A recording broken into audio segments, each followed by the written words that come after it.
Welcome to प्रिपरेशनपुर। आज है 19 नवंबर। तो 19 नवंबर से रिलेटेड जितने भी करेंट अफेयर के क्वेश्चन बनेंगे उसको हम लोग इसमें डिस्कस करेंगे और साथ ही साथ उससे रिलेटेड जो भी फैक्ट बनेंगे मैं आपको बताऊंगा। इन क्वेश्चंस की पीडीएफ फाइल के लिए आप डिस्क्रिप्शन में जाकर टेलीग्राम चैनल को ज्वाइन करें, वहाँ पर आपको इसकी पीडीएफ फाइल मिल जाएगी। और साथ ही साथ फेसबुक पेज को लाइक करें तथा इंस्टाग्राम पे फॉलो करें, वहाँ पर question of the day per day post किए जाते हैं जो कि आपके लिए काफ़ी यूजफुल रहेंगे। अगर ये क्वेश्चन आपको आपके लिए इंपॉर्टेंट लगे तो चैनल को सब्सक्राइब करें, लाइक करें, कमेंट करें एंड शेयर करें।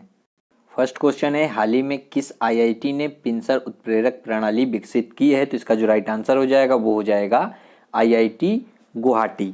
देखिए, भारतीय प्रौद्योगिकी संस्थान यानी कि आईआईटी गुवाहाटी के शोधकर्ताओं ने कुशल पिंसर उत्प्रेरक प्रणाली तैयार की है जो औद्योगिक या बायोमास कचरे को मूल्यवान रसायनों में बदल देती है। इन पिंसर उत्प्रेरक की छोटी मात्रा बार बार जो है बड़ी मात्रा में औद्योगिक अपशिष्ट जैसे ग्लिसरॉल को लैक्टिक एसिड और हाइड्रोजन में बदल देती है। इस तरह के उत्प्रेरक जो है वो कुशलतापूर्वक बायोएथेनॉल कम ऊर्जा घनत्व वाले ईंधन को उच्च ऊर्जा घनत्व वाले बुटानॉल में परिवर्तित करते हैं। नेक्स्ट क्वेश्चन है, हाल ही में कमला देवी चट्टोपाध्याय NIF बुक प्राइज 2020 के लिए कौन सी पुस्तक को शॉर्टलिस्ट नहीं किया गया है? तो इसका जो राइट आंसर हो जाएगा वो हो जाएगा overdraft saving the Indian saver. यानी कि जो बाकी की 3 पुस्तकें हैं, यानी कि कुल टोटल 6 पुस्तकों को इसमें इन्वॉल्व किया गया है। न्यू इंडिया फाउंडेशन ने कमला देवी चट्टोपाध्याय NIF बुक प्राइज के तीसरे संस्करण के लिए इन 6 पुस्तकों के शॉर्टलिस्ट की घोषणा की है। और इसमें जो पहली पुस्तक है वो है wild Himalaya a natural history of the greatest mountain range on earth. Second number है द अनक्वाइट रिवर यानी कि a biography of the Brahmaputra. और थर्ड है मिडनाइट्स मशीन्स यानी कि a political history of technology in India. और फोर्थ नंबर है bottle of lies यानी कि रेनबैक्सी और dark side of Indian pharma. और फिफ्थ नंबर है a chequered brilliance the many lives of VK Krishna Menon. और सिक्स नंबर है मोबिलाइजिंग द मार्जिनलाइजेड यानी कि ethnic parties without ethnic movements. अब देखिए, बात यहाँ पर कमला देवी चट्टोपाध्याय NIF बुक प्राइज की है। तो इसकी स्थापना 2018 में की गई थी और यह पुस्तक पुरस्कार जो है पिछले कैलेंडर वर्ष में प्रकाशित सभी राष्ट्रीयताओं के उभरते लेखकों द्वारा उच्च गुणवत्ता गैर काल्पनिक साहित्य का जश्न मनाने के लिए ये पुरस्कार जो है दिया जाता है। नेक्स्ट क्वेश्चन है, हाल ही में कौन सा टीका WHO आपातकालीन उपयोग के तहत सूचीबद्ध पहला टीका है? तो इसका जो राइट आंसर हो जाएगा वो हो जाएगा NOPV2 वैक्सीन। देखिए, WHO ने अपने आपातकालीन उपयोग सूचियों में एक टीका जोड़ा है और ये जो जोड़ा गया टीका है वो इंडोनेशिया के बायोफार्मा द्वारा बनाया गया जिसका नाम है NOPV सेकेंड है। और यह वैक्सीन व्युत्पन्न पोलियो वायरस स्ट्रेन का इलाज करने के लिए बनाई गई है। यह अफ्रीकी और पूर्वी भूमध्य सागरीय देशों में 2010 और 2019 के बीच वैक्सीन व्युत्पन्न पोलियो वायरस के बढ़ते मामलों के कारण किया जा रहा है। और देखिए, इसमें WHO के अनुसार जो है मई 2020 तक 1961 से शुरू होने वाले कुल 119 रोगक्षम वैक्सीन पोलियो वायरस के मामले सामने आए हैं। इसके तहत इसको विकसित किया गया है। अब देखिए, बात यहाँ पर WHO की है। इसकी फुल फॉर्म होती है वर्ल्ड हेल्थ ऑर्गेनाइजेशन, जिसे कहते हैं विश्व स्वास्थ्य संगठन। इसकी स्थापना 7 अप्रैल 1947 में हुई थी और इसका जो हेडक्वार्टर है वो स्विट्जरलैंड के जिनेवा में है। और इसके जो प्रेजेंट टाइम में हेड यानी कि डायरेक्टर जनरल हैं वो हैं टेड्रोस अधानोम। नेक्स्ट क्वेश्चन है, हाल ही में DIPAM ने किसके साथ परिसंपत्ति मुद्रीकरण पर सलाहकार सेवाओं के लिए एक समझौते पर हस्ताक्षर किए हैं? तो इसका जो राइट आंसर हो जाएगा वो हो जाएगा विश्व बैंक यानी कि वर्ल्ड बैंक। देखिए, DIPAM यानी कि निवेश और लोक परिसंपत्ति प्रबंधन विभाग ने 16 नवंबर को विश्व बैंक के साथ समझौता किया है। और इस समझौते के तहत विश्व बैंक DIPAM यानी कि निवेश और लोक परिसंपत्ति प्रबंधन विभाग के मुद्रीकरण के लिए सलाहकारी सेवाएं देगा। और इसमें जो है DIPAM विनिवेश प्रक्रिया के तहत भारत सरकार के सार्वजनिक उपक्रमों के नॉन कोर एसेट और शत्रु परिसंपत्तियों की बिक्री की जिम्मेदारी संभालेगा। अब देखिए बात यहाँ पर वर्ल्ड बैंक की है, तो वर्ल्ड बैंक की स्थापना जुलाई 1945 में हुई और इसका जो हेडक्वार्टर है वो है वाशिंगटन डीसी यानी कि यूएस में, और इसके जो प्रेजेंट टाइम में प्रेसिडेंट हैं वो हैं डेविड मालपास, और इसकी जो प्रेजेंट टाइम में सीईओ यानी कि चीफ एग्जीक्यूटिव ऑफिसर हैं वो हैं अंशुला कांत। नेक्स्ट क्वेश्चन है, हाल ही में चीन का मुकाबला करने के लिए पारस्परिक पहुंच समझौता यानी कि RAA किन देशों के बीच हुआ है? तो इसका जो राइट आंसर हो जाएगा वो हो जाएगा जापान और ऑस्ट्रेलिया। देखिए जापान और ऑस्ट्रेलिया ने 17 नवंबर को दक्षिण चीन सागर और प्रशांत द्वीप राष्ट्र में चीन के बढ़ते प्रभाव का मुकाबला करने के लिए पारस्परिक पहुंच समझौते पर हस्ताक्षर किए हैं। अब देखिए बात यहाँ पर पारस्परिक पहुंच समझौते की है, तो यह 1960 के बाद से अपने संप्रभु क्षेत्र में विदेशी सैन्य उपस्थिति की अनुमति देने वाला जापान का पहला समझौता है। देखिए बात यहाँ पर अब ऑस्ट्रेलिया की है, तो ये रहा मैप में ऑस्ट्रेलिया। ऑस्ट्रेलिया की जो कैपिटल है वो है कैनबरा और यहाँ की जो करेंसी है वो है ऑस्ट्रेलियन डॉलर, और यहाँ के जो पीएम है यानी कि प्रधानमंत्री हैं वो है स्कॉट मॉरिसन। देखिए बात यहाँ पर अब जापान की है, तो ये रहा मैप में जापान। जापान की जो कैपिटल है वो है टोक्यो और यहाँ के जो पीएम यानी कि प्राइम मिनिस्टर हैं वो हैं शिंजो आबे, और यहाँ की जो पार्लियामेंट यानी कि संसद है वो है नेशनल डाइट, और यहाँ की जो करेंसी है वो है जापानीज येन। नेक्स्ट क्वेश्चन है, हाल ही में नागरिक पंजीकरण प्रणाली 2018 पर आधारित भारत के महत्वपूर्ण आंकड़ों के अनुसार किस राज्य में सबसे अधिक लिंग अनुपात है? तो इसका जो राइट आंसर हो जाएगा वो हो जाएगा अरुणाचल प्रदेश। देखिए भारत के रजिस्ट्रार जनरल ने हाल ही में नागरिक पंजीकरण प्रणाली पर आधारित भारत के महत्वपूर्ण आंकड़े जारी किए हैं और इस रिपोर्ट के अनुसार अरुणाचल प्रदेश जो है सबसे अधिक लिंग अनुपात वाला राज्य था। राज्य का जो लिंगानुपात था वो 1084 था, और मणिपुर जो है इसमें सबसे कम लिंगानुपात 757 वाला राज्य था, और इसमें नागालैंड 965 के साथ दूसरे स्थान पर, 964 के साथ मिजोरम तीसरे स्थान पर, 963 के साथ चौथे स्थान पर केरल, और 957 के लिंगानुपात के साथ कर्नाटक पांचवें स्थान पर है। देखिए बात यहाँ पर अब अरुणाचल प्रदेश की है, तो ये रहा मैप में अरुणाचल प्रदेश।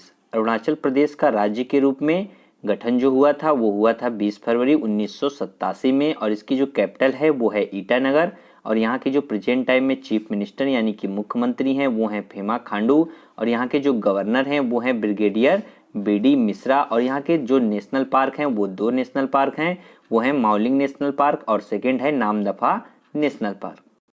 नेक्स्ट क्वेश्चन है, हाल ही में किस खिलाड़ी ने मास्टर्स गोल्फ टूर्नामेंट 2020 का खिताब जीत लिया है? तो इसका जो राइट आंसर हो जाएगा वो हो जाएगा डस्टिन जॉनसन। देखिए दुनिया के नंबर 1 खिलाड़ी डस्टिन जॉनसन ने अंतिम दौर में 4 अंडर 68 के स्कोर के साथ मास्टर गोल्फ टूर्नामेंट का खिताब जीत लिया है। जॉनसन का कुल स्कोर जो है वो 20 अंडर 268 रहा है। इन्होंने जो है साल 1997 में टाइगर वुड्स के बनाए रिकॉर्ड को 2 शॉट से तोड़ दिया है। जॉर्डन स्पीथ ने भी साल 2015 में इस रिकॉर्ड की बराबरी की थी। डस्टिन जॉनसन ने 5 शॉट से जीत दर्ज की है, जो 1997 में वुड्स की रिकॉर्ड 12 शॉट से जीत के बाद जो है सबसे बड़ी जीत है। नेक्स्ट क्वेश्चन है, हाल ही में स्पेस एक्स ने नासा के लिए पहली पूर्ण व्यावसायिक उड़ान से कितने अंतरिक्ष यात्रियों को अंतर्राष्ट्रीय अंतरिक्ष स्टेशन भेज दिया है? तो इसका जो राइट आंसर हो जाएगा वो हो जाएगा 4। देखिए अमेरिकी एरोनॉटिक्स कंपनी स्पेस एक्स के रॉकेट से 4 अंतरिक्ष यात्री अंतर्राष्ट्रीय अंतरिक्ष स्टेशन के लिए रवाना हो गए हैं। स्पेस एक्स एक निजी कंपनी है और इसके जो संस्थापक हैं वो इलॉन मस्क हैं, और नासा का वास्तविक उद्देश्य जो है एलन मस्क की कंपनी की मदद से ब्रह्मांड में मौजूद अन्य ग्रहों पर बस्तियां बसाने के लिए काम करना है। देखिए बात यहाँ पर अब नासा की है, तो नासा की जो फुल फॉर्म होती है वो होती है national aeronautics and space administration, और इसका जो हेडक्वार्टर है वो है वाशिंगटन डीसी में, और इसकी स्थापना 1 अक्टूबर 1958 में हुई, और इसके जो संस्थापक थे वो थे ड्वाइट डेविड आइजनहावर, और इसके जो प्रेजेंट टाइम में एडमिनिस्ट्रेटर हैं वो हैं जिम ब्रेंडस्टाइन, और इसका जो मोटो है वो है for the benefit of all. Next question है, हाल ही में ऑस्ट्रेलिया तैराक साइना जैक पर अनजाने में डोपिंग का दोषी पाए जाने के कारण कितने साल का प्रतिबंध लगा दिया गया है? तो इसका जो राइट आंसर हो जाएगा वो हो जाएगा 2 साल। देखिए, ऑस्ट्रेलियाई तैराक साइना जैक को अनजाने में डोपिंग का दोषी करार दिए जाने के बाद 2 साल के प्रतिबंध की सजा दी गई है, जो टोक्यो ओलंपिक के शुरू होने के पहले खत्म हो जाएगी। साइना को 2019 विश्व चैंपियन से पहले एनाबलिक पदार्थ के लिए इस्तेमाल का दोषी पाया गया था। इस फैसले के बाद जो है 22 साल की यह तैराक 11 जुलाई 2021 तक किसी प्रतियोगिता में भाग नहीं ले सकती है। नेक्स्ट क्वेश्चन है, हाल ही में चुनाव आयोग ने किस अभिनेता को पंजाब का स्टेट आइकन नियुक्त किया है? तो इसका जो राइट आंसर हो जाएगा वो हो जाएगा सोनू सूद। देखिए, इलेक्शन कमीशन ऑफ इंडिया ने एक्टर सोनू सूद को पंजाब स्टेट आइकन के रूप में अपॉइंट किया है। सोनू सूद पंजाब के मोगा जिले के रहने वाले हैं। सोनू सूद को बतौर एक्टर पूरे देश में पहले से ही लोग जानते हैं। इन्होंने हिंदी, पंजाबी और दक्षिण भारतीय सिनेमा में काम किया है, लेकिन इनकी एक अलग पहचान उस वक्त बनी जब इन्होंने और इनकी टीम ने कोरोना वायरस महामारी के दौरान लॉकडाउन में फंसे प्रवासी मजदूरों को उनके घर तक पहुंचाने में बढ़ चढ़कर मदद की थी।